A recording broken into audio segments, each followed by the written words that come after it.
never meant to raise that damned anchor. I tell you this because it was the last choice I freely made before the sea claimed my mind, and what emerged of me now is neither fully man nor spirit. I came aboard the Night's Wail on a moonless night, drawn by the promise of gold and the whispers of a captain who drank storms as easily as rum. His name was Rowan Black, not Sparrow, though our crests shared the silhouette of a swirling wave, and he was as unpredictable as a thunderclap. I remember stepping onto wet deck planks slick with brine, the lanterns swinging as if alive. Then came the first sign. The lanterns flickered out simultaneously, plunging us into pitch-black silence, save for a voice murmuring from below decks, "She's hungry tonight."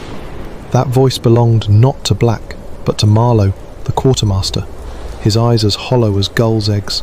From that moment, I knew we had stumbled into something worse than piracy. Daylight, or what passed for daylight in these latitudes, revealed disturbing tidings. The crew, 30 souls at dawn, had dwindled to 20 by dusk.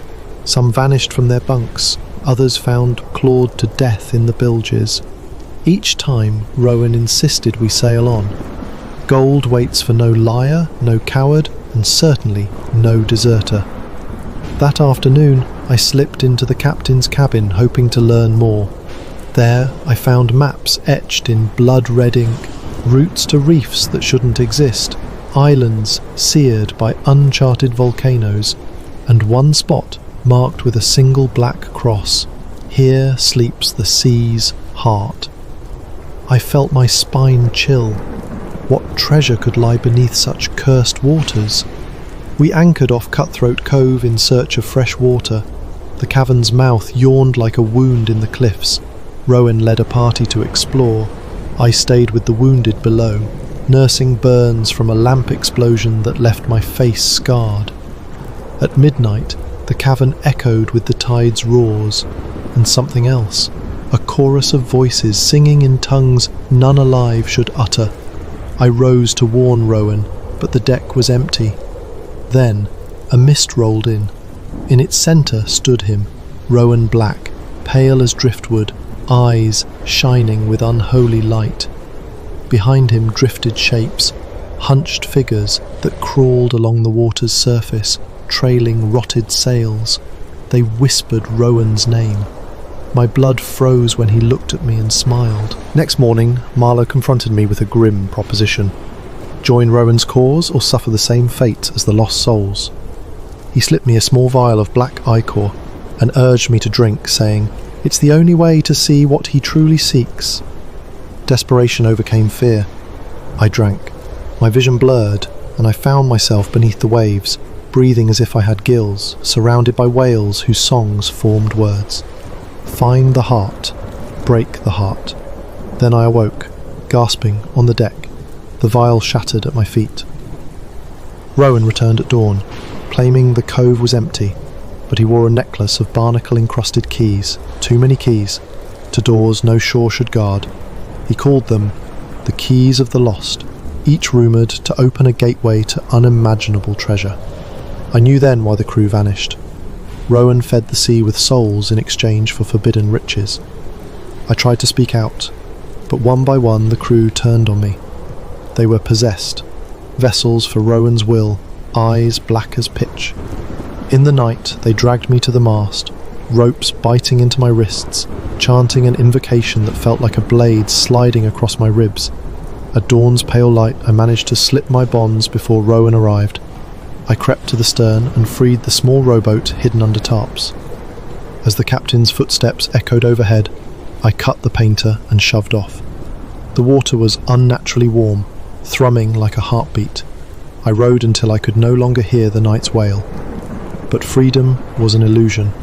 The sea itself rose in a wave, lifting the boat as if to swallow it. I braced myself, but the wave passed, leaving behind a single object, one of Rowan's coral keys floating at my feet. Despite the terror, my curiosity, and perhaps a darker compulsion drove me forward. Gathering a ragged crew of deserters from other ships, I set sail to find the spot marked on Rowan's map, Sea's Heart. Storms slammed us sideways, stars blinked out overhead, and the compass spun like a top. Finally we reached dead calm, Beneath our keel lay water so clear it was invisible. I dropped the coral key into the sea. Moments passed, then the water shimmered and parted, revealing a spiral staircase carved of black coral, descending into darkness. We climbed, each step slick with brine and echoes of drowned laughter. At the bottom, we entered a cavern illuminated by bioluminescent plankton. In its centre lay a heart-shaped cavern of living water, pulsing like a creature's chest. Rowan Black stood there, silhouetted against its glow, keys dangling from his fingers like marionette strings. He turned and beckoned, voice echoing off the walls. She called, and I answered, "Now, will you?" One by one my companions stepped forward. I watched them dissolve into the water, becoming part of the pulsing mass. My heart froze. Rowan smiled and pressed a key to his chest. The water heart stilled, then cracked, revealing a chamber full of treasure. Gold doubloons, jewelled crowns, vials of blood-red elixir. Rowan scooped handfuls of silver coins, laughing. I lunged, wrenching the coral key from his belt. "This ends now," I shouted. He merely shrugged. "You'll join them," as they joined her. He pressed another key to the heart's fissure. The chamber shook. Coral spikes erupted from the walls, ensnaring my friends. Their screams tore at my soul. I slammed the coral key into the heart's crack. It shattered. Water exploded into mist. The treasure dissolved into sand, and Rowan's form blurred. He let out a howl that split my ears. I emerged alone, stumbling up the spiral and out into a calm sea. My rowboat drifted nearby. I clambered in and watched as the cavern's entrance sealed itself beneath the waves. At dawn, I washed ashore on an uncharted island, clutching the broken coral shard, now dull and lifeless. My clothes were tattered, my face gaunt, but I was free. Or so I thought.